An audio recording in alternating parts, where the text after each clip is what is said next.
Varhainen vuorovaikutus terminä saattaa kuulostaa haasteelliselta, mutta varhaisessa vuorovaikutuksessa on kyse ihan tavallisista asioista. Asioista, jotka normaalitilanteessa tulevat aivan vaistonvaraisesti. Vuorovaikutusta on esimerkiksi se, kun vanhempi hakee katsekontaktia vauvaan, haluaa pitää vauvaa lähellään, juttelee tälle pehmeällä äänellä ja haluaa kaikin tavoin ymmärtää oman vauvansa tarpeita. Vauva oppii nopeasti vastaamaan tällaiseen kontaktiin, aluksi katsekontaktilla ja myöhemmin kehityksen edetessä tulee hymyjä ja ääntelyä.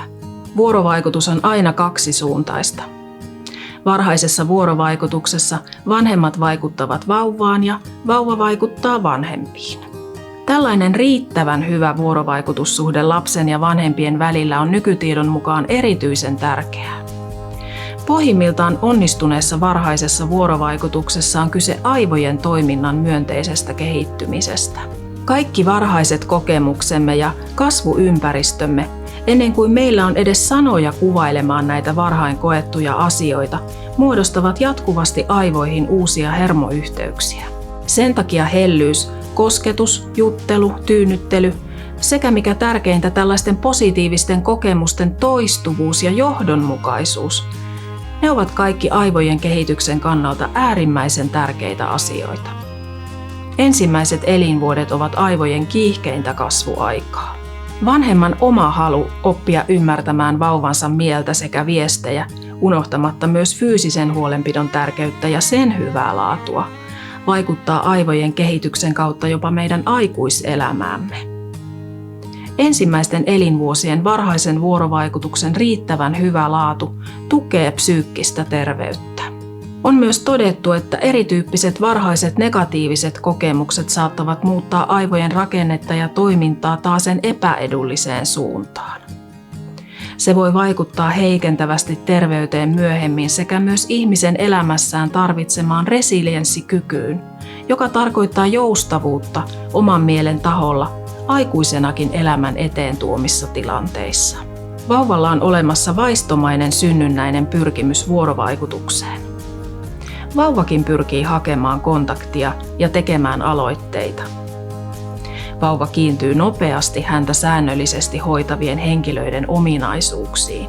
Tällainen leimautuminenkin on molemminpuolista, eli näin myös aikuinen kiintyy enemmän ja enemmän lapseensa tätä hoitaessaan. Vanhemmuus tuo mukanaan mahdollisuuden ihan uudenlaiseen iloon ja onneen. Voi sanoa, että vanhemmuuteen siirtyminen on yksi aikuiselämän suurimpia identiteetin, roolien, arvojen ja elämän tavoitteiden muutoksia. No minkälaista sitten on hyvä vuorovaikutus? Vuorovaikutuksen laatu on aina vanhemman vastuulla. Lapsi ei aina toimi yhteistyössä ja tämä haastaa silloin aikuiset. Vastaus tällaisten tilanteiden helpottamiseen löytyy siitä, että aikuinen pohtii siinä hetkessä kyseessä olevia olosuhteita ja peilaa tähän omaa sen hetkistä toimintaansa. Miten voisin vanhempana auttaa lastani tässä hetkessä rauhoittumaan? Viisas aikuinen näkee aina lapsen levottomuuden taakse. Lapsella on aina jokin tunne tai tarve käytöksensä takana. Aluksi vastasyntyneellä vauvalla ei ole muita kommunikaatiotaitoja kuin itku. Pikkuhiljaa vanhempi oppii havaitsemaan ja ymmärtämään näitä itkun eri sävyjä sekä vauvan kehon kieltä ja pystyy koko ajan paremmin ja paremmin vastaamaan vauvansa tarpeisiin ja viesteihin. Näissä hetkissä on hyvä pysähtyä miettimään, mitä minun vauvani yrittää minulle juuri nyt sanoa. Tällekin toiminnalle on oma terminsä. Sitä kutsutaan mentalisaatioksi. No mihin muihin asioihin onnistunut varhainen vuorovaikutus vaikuttaa tasapainoisen psyykkisen kehityksen lisäksi? Silloin kun vanhemman reagointi vauvaa hoitaessaan on asianmukaista, johdonmukaista ja vauvan tarpeisiin vastaavaa, ja kun vanhempi ymmärtää lapsensa tarpeet, lapsi oppii kasvunsa ja kehityksensä myötä vähitellen tunnistamaan myös itse näitä omia tarpeitaan. Tämä tapahtuu sanattomasti, mutta kun vanhempi vielä sanallistaa noissa tilanteissa omaa toimintaansa ja siinä hetkessä syntyviä tulkintojaan lapselle, lapsi oppii myös nimeämään erilaiset tunteet. Tällä tavalla tapahtuvalla omien tunteiden huomioimisen ja eri tunnetilojen ymmärtämisen taidolla on äärimmäisen suuri merkitys lapsen emotionaalisen itsesäätelyn ja myönteisen itsetunnon rakentumisen kannalta. Tällaisessa vuorovaikutuksessa kehittyy perusluottamus, joka puolestaan johtaa turvallisen kiintymyssuhteen kehittymiseen. No mitä varhaisessa vuorovaikutuksessa on hyvä huomioida lapsen temperamentin näkökulmasta? Temperamenttihan on persoonallisuuden synnynnäinen, biologinen ja pysyvä perusta. Se on kasvatuksesta riippumaton ja yksilölliset temperamenttipiirteet säilyvät yli eri kehityskausien. Temperamentti itsessään ei sinänsä ole hyvä tai huono. Lapsen yksilöllinen temperamentti herättää ympäristössä reaktioita, jotka joko vahvistavat tai heikentävät näitä lapsen yksilöllisiä piirteitä. Erilaisilla temperamenteilla varustetut lapset kokevat saman perheympäristön ja saman kasvatuksenkin eri tavalla ja myös reagoivat siihen eri tavoin. Siksi samassakaan perheessä lapsia ei voi aina kohdella samalla tavalla, vaan erilaiset lapset vaativat erilaisen kohtelun. Lapsen kokemukset ja hänen saamansa kasvatus vaan muokkaavat näitä synnynnäisiä taipumuksia. Silloin puhutaan persoonallisuuden kehittymisestä. Esimerkiksi siinä, missä yksi suhtautuu varauksella kaikkeen uuteen, toinen suhtautuu joustavammin uusiin tilanteisiin. Vanhempien on aina helpoin ymmärtää lasta, jolla on samanlainen temperamentti kuin heillä itsellään.